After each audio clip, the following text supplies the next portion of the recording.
everyone. Welcome to our next episode in our Dev2Dev series. Let's start by sharing our screen. Yes, definitely, Jules. Okay, let's open the PowerPoint. Welcome. I'm Jules Kok, front-end developer at Flexo. This is my colleague, Stijn Verdoet, who is also an experienced front-end developer, but has also a lot of experience in back-end development. Before we go further, I have some practical information. Everybody is muted in this session, and the session will also be recorded. Of course, you can chat with us, but questions will be answered at the end of the session. Today we are going to have a real battle between Definitely. sub-build apps and Fiori Elements. So to begin, we are going to have a look at opponent number one, which is Fiori Elements. After opponent number one, we are going to present sub-build apps. After we have talked about the opponents, we are going to have a look at some extensibility scenarios we have. And then we, of course, are going to start the battle. Look forward to it. And at the end of this battle, we do a quick wrap-up. So where we can see and conclude the session. Okay, so opponent number one, Fiori Elements. Fiori Elements is a framework that comprises the common floor plans for building SAP applications. And it does that based on OData services, which are enriched by annotations. These annotations will generate UI5 building blocks. So actually no JavaScript UI coding is necessary. And this will enable us to build rapidly Fiori Elements applications. Opponent number two, sub-build apps. Sub-build apps is a visual programming environment where citizen and professional developers can build enterprise-ready applications. It does that by using pre-built components. Of course, we have also a marketplace where extra and other components are available. And thanks to these available components, we can really speed up development and build enterprise-ready and great applications.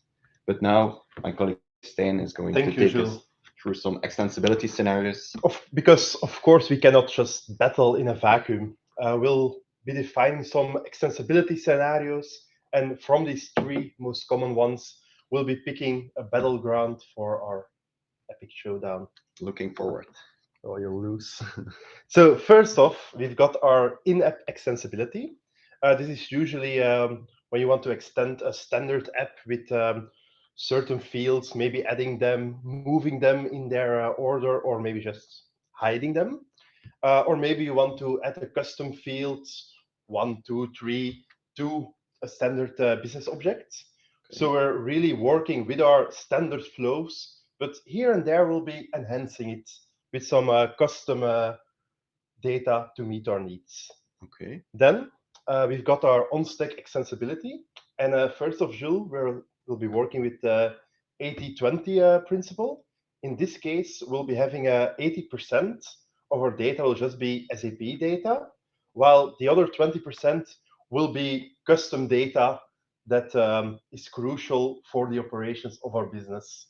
Yeah. A common scenario might be if you're working for a chemistry company, you might want to add some additional fields concerning laws, regulations, safety measures when working with certain products. But we're still very tightly coupled to our whole SAP environment. Okay.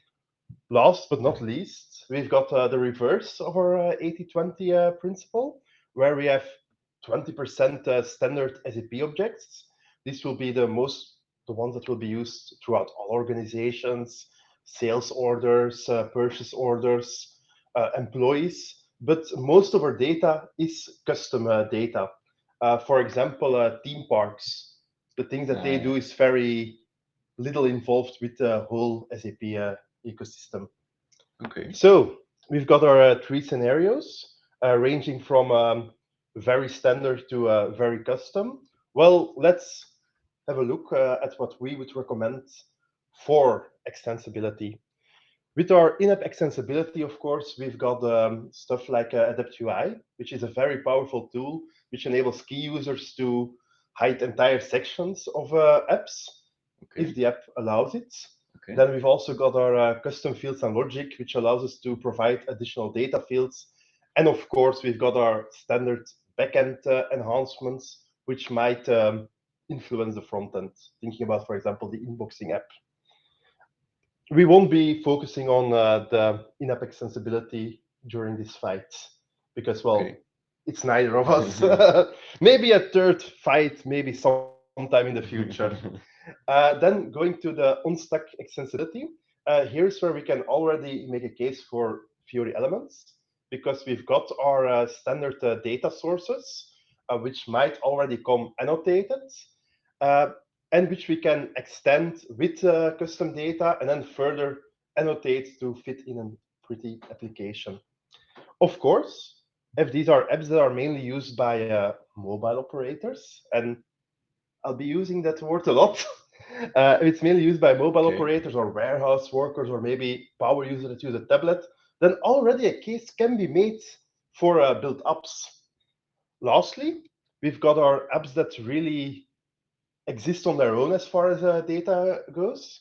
We've got a few touching points with our standard SAP system, but since we're really custom, then of course a case can be made to use build apps because you'll be developing your application from scratch anyhow. Why not just go for the rapid development approach? However, if you're using an HANA Cloud database, then you can very easily make Fiori Elements applications using the CAP model, of course. So I think the best way to summarize this is it's not really black and white. For the side-by-side and the on-stack, there are a lot of ifs and buts, and maybe then, maybe that. So we might need a few more points to battle on. Okay. But let's first make our battleground a bit more concrete, shall we, Jules? Sounds like a good idea to me. Oh, definitely. So we'll be taking our on-stack extensibility, because that's usually the kind of apps you will be building, at least from our mutual experience. And in this case, we'll be working towards a noble goal. Europe wants to become the first carbon neutral continent, and SAP, of course, wants to invest in that, wants to highlight the sustainability of its processes, and will be providing a lot of nifty features about it in the future. But let's say we're really passionate, as you should be, and of course I am. We want to make an app right now, a purchasing app, working with purchase requisitions that also monitors the environmental impact. Does that seem like a proper thing to fight about? For me, it seems like a proper thing to fight about, yes. Well, all right then. Then let's take a look at both of the apps. Okay. So first off, we've got our ecological purchasing app. Seems really familiar to me. I bet it does. A standard Fiori Elements app, which features well, the familiar search buttons, the filters, the columns that all can be customized according to the need, to your own preferences, and can then be saved as a variant. I'm sure you're familiar. However, already we see a bit of the 20%. We've got our requisitions, we've got our item, we've got our article descriptions, we've got our vendor, and then we've already got our carbon neutral certificates, which at a glance will show if the product meets certain certificates. So let's zoom in on this one. Okay. And here, once again, we're presented with a further enhanced, well, with further details, further insights of our requisition, as well as further information about the ecological data of the app. The 20%, let's say. Yeah, definitely. So very nice. Let's see how it holds up in SAP build apps. Okay. Here we've got our build apps app. And of course, the entry screen is very familiar. We've got our list item, which features the name of the trading good, and we've got our supplier itself. I've decided to already show it in the format of a smartphone, since the whole mobile experience is key to the build apps phase. Okay. So let's zoom in on the same one. And once again, we're met with a very familiar experience where we get additional information about our purchase requisition and then get some additional ecological information. So I think that the battleground has been set. However, I don't think we can leave this at one fight. No, I think Since, we. well, like I said, during the extensibility scenarios, there are a lot of things to consider. So since every great match has several rounds, let's take a look at the rounds, shall we? Let's go. So I shall officially open our fights. And as is proper, we shall take a look at our things we'll be fighting about.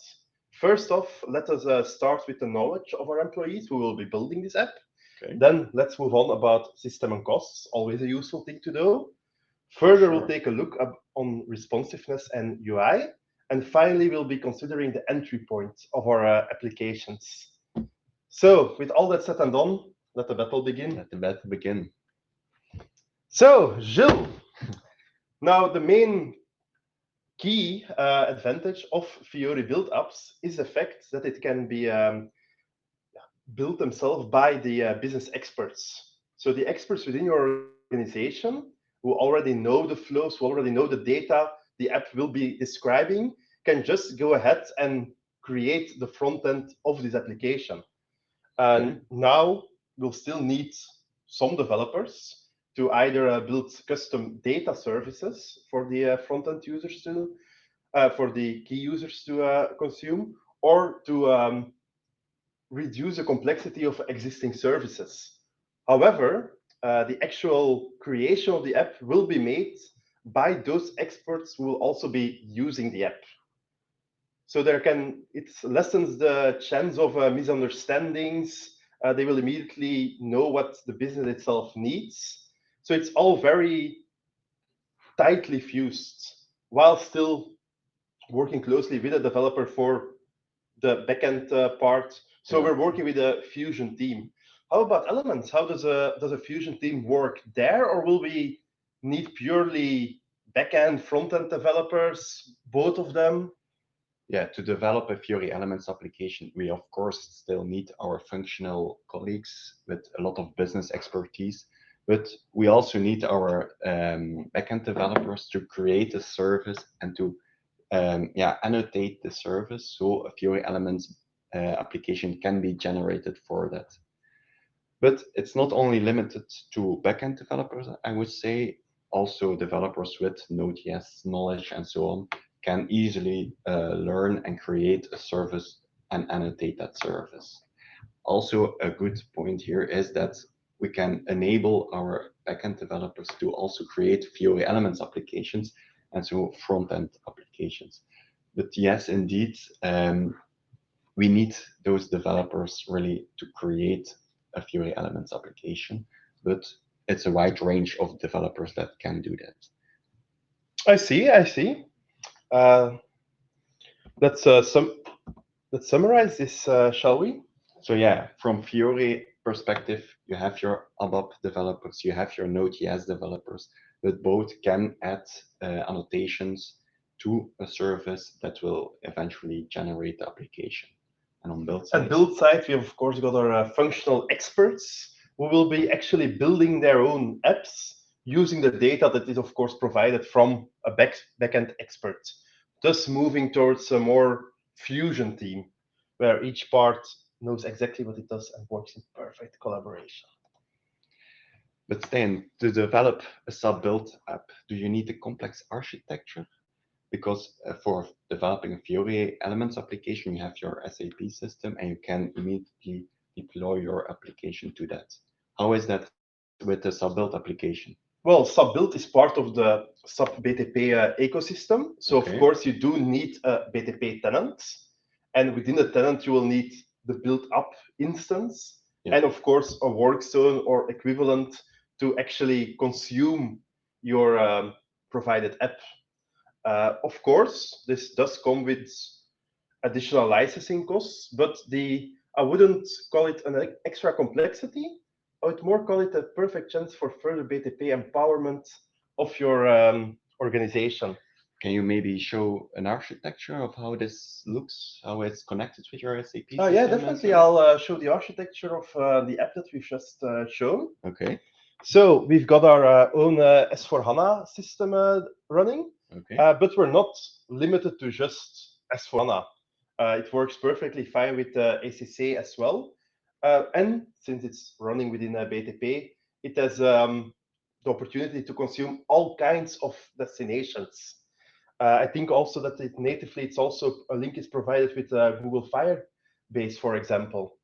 So we're not very limited. Then we've got our data from the S4 system coming within our SAP build up, which can then be deployed as a web application in the work zone, or can be deployed to Android or iOS. More about that later. And then, of course, we've got our end user who will be accessing it either through a web browser or natively. So let's take a look at your own app, shall we? Yeah. Like I mentioned before, a SAP Fiori Elements application can be deployed directly on the SAP system. Then you are really limited. Then you only need the right part of this architecture diagram. But a Fiori Elements application can also be deployed on a BTP instance. And then you have the whole setup. Thus, indeed, we have a BTP environment. We have a work zone environment, and we can access our application from the web, from the cloud. But a benefit from deploying directly on your SAP system is that you have no additional cost since you already have your system, and it is closely linked to other SAP applications that you already are using.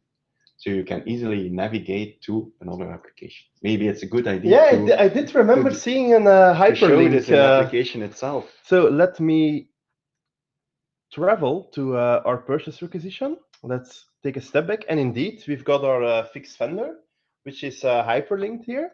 And it also immediately enables us to see all of the other standard or custom SAP Fiori applications, which got the same semantic object as is specified here. Since it's a fixed vendor, I'm guessing it's probably a supplier semantic object.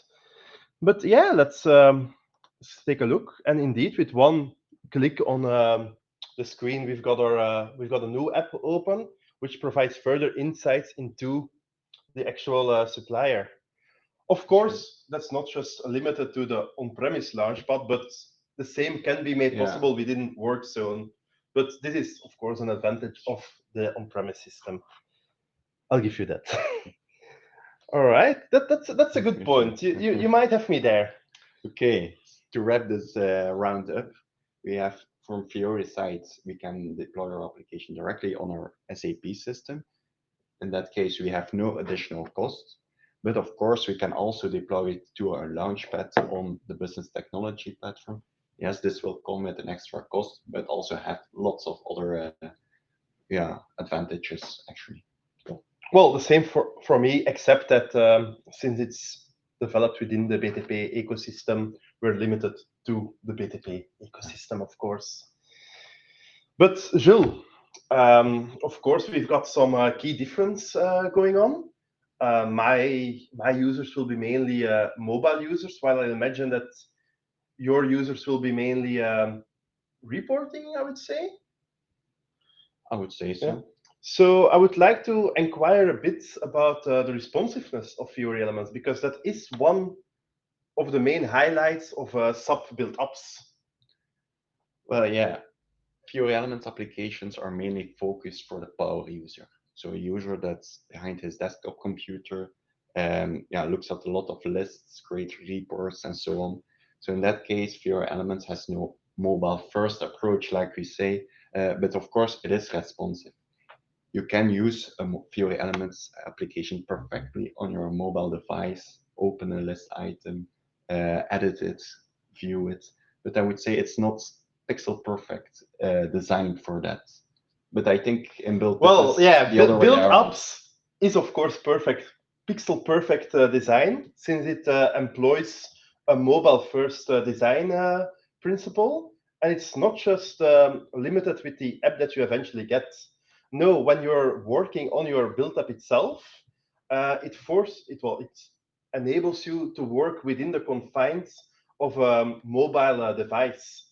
So the canvas Okay. you will be working on can be made to look like exactly like your iPhone, your Android phone, or your tablet of choice.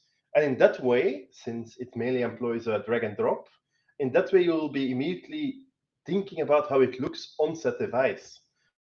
So to Okay. put it in short, what you see will literally be what you get. Okay. Seems really interesting. Can you Yeah, maybe yeah, show how this looks so we definitely. can get a better idea, better understanding of So this? here I've got well, we've got our sub build ups environment, our Okay. design environment, and as you can see in the top left corner, we can change the look and feel of our UI canvas. Currently, it enables iPhone design, iPad design, and of course your Android equivalents. Okay. But if you're working with scanners which have specific widths and heights, you can of course still define a custom width, of course. So the way that this works is that by enabling your mobile experience from the first control that you drag on top of the screen, you'll be really following the entire journey of the app, Okay. thus Seems really interesting. enabling set pixel perfect Design. design, as you've mentioned. Okay. To wrap this up, Fiori is responsive, but since it's mainly focused on that power user that works on his desktop computer, yeah, he really wants the insight to action. So that way it's less mobile focused, but it is responsive. Well, built on the other hand, as I've shown you, is a mobile first approach, both in experience as design, and will of course enable that what you see is what you get principle. But we have looked at the responsiveness, but can a build up be built to look like, yeah, really a Fiori application, or is it rather styled to look like a Fiori application? Well, you've got your teaming, and currently you've got three kinds of team. You've got your universal team, of course, which is very specific to sub-build apps, but you've also got two very familiar SAP teams, the Morning Oh, I Horizon see. and the Quartz Light. I'm sure you've already noticed Yeah, them. of course. So we've got those teams, and the interesting part is that each and every one of them can be further customized. For example, to fit the colorings or the house style of your organization. And that also works just by dragging and dropping or well selecting from a color wheel. So you won't have to write miles of CSS within your Launchpad, or even worse, within your app itself. Okay. Yeah, from Fiori Elements perspective, we of course make full use of the Fiori design guidelines. The app is built using the SAP UI5 controls, so we really see no difference with other standard SAP applications. And I think for the power user who also uses these Mhm. standard SAP applications, he will not notice if he is working in a custom Fiori Elements application or rather working in the standard SAP application. But what I find interesting, Stan, Yeah. is that you can change the color of your theme just by. Yeah. Let me show you, but let's Yeah. first add one more thing. Okay. You have one more thing? I always have one more thing, Jules. So as you said, you do have your UI5 controls within your Yes. Fiori Elements apps. Of course, you do need to realize that not all of these controls are beneficial to a mobile experience. Hence why Okay. Yeah. you've got certain controls which you might be all too familiar with I during can think of some UI5 controls. developments Yes. will not be there in your build up. Okay. But good question about the theming. So let me once again go to my editor, and Okay. let's first off, so here we are in our themes and fonts.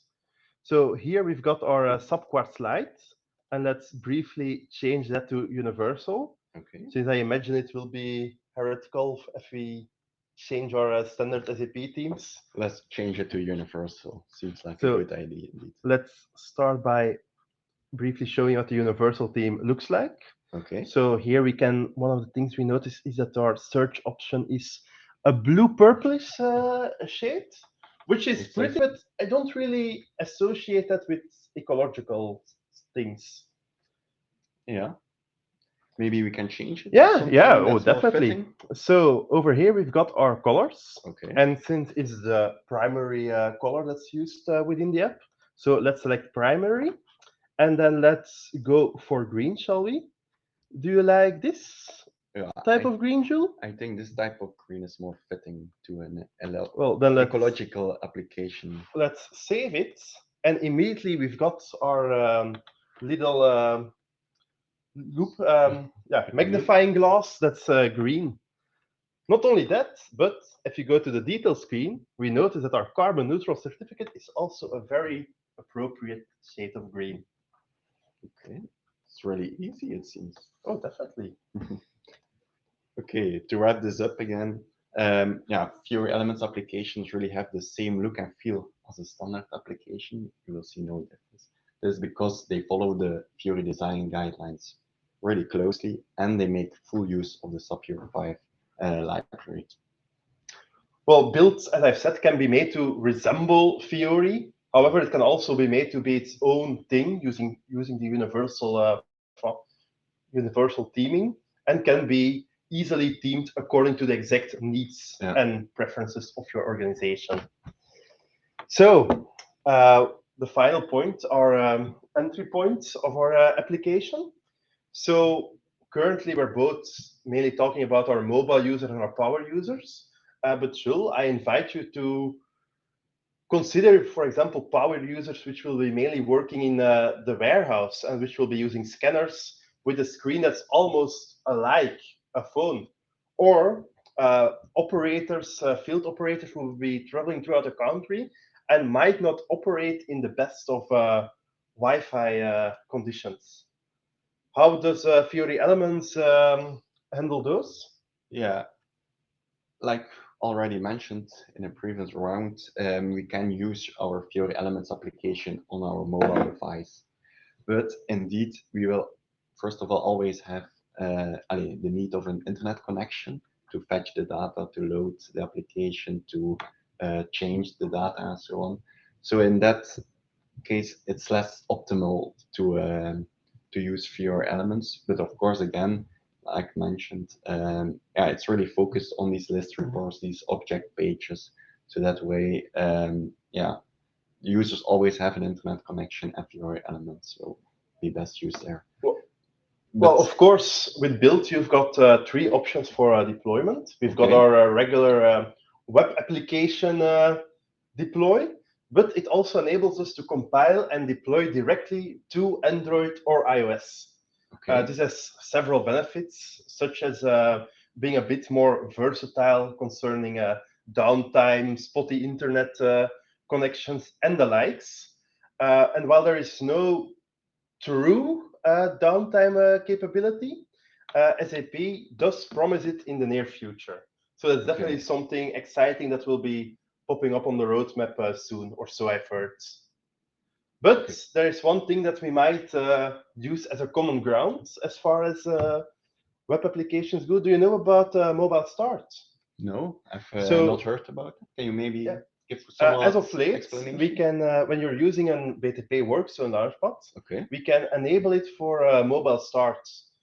Then we've also got our mobile start application, and combining the two, we can just, as easily as scanning a QR code, link a certain app from the enabled Workzone to our mobile start app, thus allowing Fiori applications, both Fiori applications and build applications, to be needlessly integrated in your mobile experience. Okay. Seems really interesting. Elements is not without hope, and that's not true. So, to wrap it up, summarize it. Yeah, Fiori Elements, we have our Fiori Launchpad that we can access our application from. Also, if we use a business technology platform, we can access it from the sub-built Workzone Launchpad, also from the cloud. And like you mentioned, mobile start is also an option to access our Fiori Elements application. Likewise, we've got our web-based application as well, both through browser means or mobile start. And we've got the additional chances to be able to deploy to a mobile device. Yeah, So, still alive? I'm still alive. Likewise. Okay, to wrap this battle up, I don't think we have a clear KO in this scenario. But if we look really at our on-stack extensibility scenario and our use case, I think Fiori Elements is the most fitting in this case. It is a low-code solution, so we still have rapid development. Since the application is focused for the power user, it fits in perfectly in our SAP environment. First of all, look and feel will exactly be the same as the other applications, but also it can run in the cloud, optional, but it can also run on your on-premise, on your already available SAP system. It's also a really mature technology, since it makes use of the SAP UI5 controls and libraries and so on. It's really mature, and it also enables ABAP developers to start and create UI5 applications. So that's also a nice benefit. That is nice. Yeah. But yes, still some code knowledge is required, and you still need the developer. But I would really say that yeah, it's not a black and white story like mentioned before. You really have to look at the situation, at the context. We have Fiori on the one side that's a low-code solution. We have built, which is really a no-code solution. But you have to look at this situation and the extensibility scenario. Look at the employee knowledge, look at the appearance, look at the entry point, and so on. And I think it's also really important to know that both can coexist in your organization. Definitely. And both can be used. Since, fully. well, in case of field operators, you can't have them without a back office, and you can't have a back office without people in the field. So Indeed. let's do as the two men here and shake each other's hands It was a to avoid really, the opponent. it was a really nice battle, Steen. Of course, we still have lots of other Dev2Dev episodes in our series, so definitely check those out on our YouTube channel. And if there are any questions, feel free to send them in the chat, and we. And you're always welcome to note your own preference as far as the two technologies go.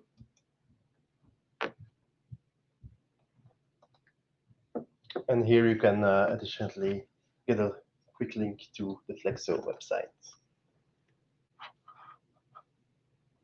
So let me stop sharing my screen. So when do you, well, that's a good question. When do you actually start using ProCode, Jules? From a Fiori Elements perspective, I would say if your scenario doesn't fit in the read, create, edit scenario. So if you have specific other actions that you need to perform that really have client-side logic attached to it, then I think it's a good idea to switch to a more pro-code approach, because the Fiori elements or the sub-build hubs will not be sufficient for that. What else than UI5 libraries does build use? Well, build does not actually use UI5 libraries. You do not have to specify a destination, such as in your case. I imagine that they do, especially for the Morning Horizon, the Quartz Lite, they do read certain CSS files, but they are not linked to a certain UI5 version. No. If that answers your... Yeah, it's inbuilt. It's really these pre-built components and the components that you can have from the marketplace. So it's really, it's not the same in the background. Can you create a backend service with build already? Well, you've got your own build within the mobile start application. It's possible to build your own backend logic, build your own backend, which will be using Postgres, if I remember correctly. And through this, you can use your visual functions, visual cloud functions, to extract data from this custom backend and use it within your own application. So it's actually possible to have your entire backend running within the sub-built environment. However, based on experience, this is a very interesting tool, but I wouldn't just yet call it that mature. We might give it a few more years, and then it will be as seamless as similar solutions. Yeah. For example, the CAP solution within, well, cloud databases, HANA cloud databases. This mobile start, I'm sorry. Thus, mobile start apps allow utilizing the device native things like the camera, NFC, or Apple notifications. Concerning the NFC and the Apple notifications, I'm not that sure. I'm an Android user myself, so you'll have to blame myself. But let me get maybe I can get back to that on a later date to give a more full answer. A full answer, yeah, seems like a good idea. How to compare Mendix versus Fiori versus builds? I think that this is a bit out of scope of this Dev2Dev. Well, I think we have now compared Fiori and Build. The Mendix platform I've used once some time ago, and I think it's also a mature, no code solution. But I think it's way more expensive. It fits less into the whole ecosystem of SAP. So in that case, yeah, it's less. Yeah, I cannot say one is better than the other, but yeah, it's less fitting. Maybe. Yeah. Okay. I think we can wrap it up here. I would like to thank you very much for your attention, and I hope you've enjoyed this battle. I think it's a bit less bloody than the pictures that we've shown, but I think it's intense. It was intense nonetheless. So I wish you a pleasant rest of the day, and I hope that you'll be using these technologies within your organization soon. Thank you.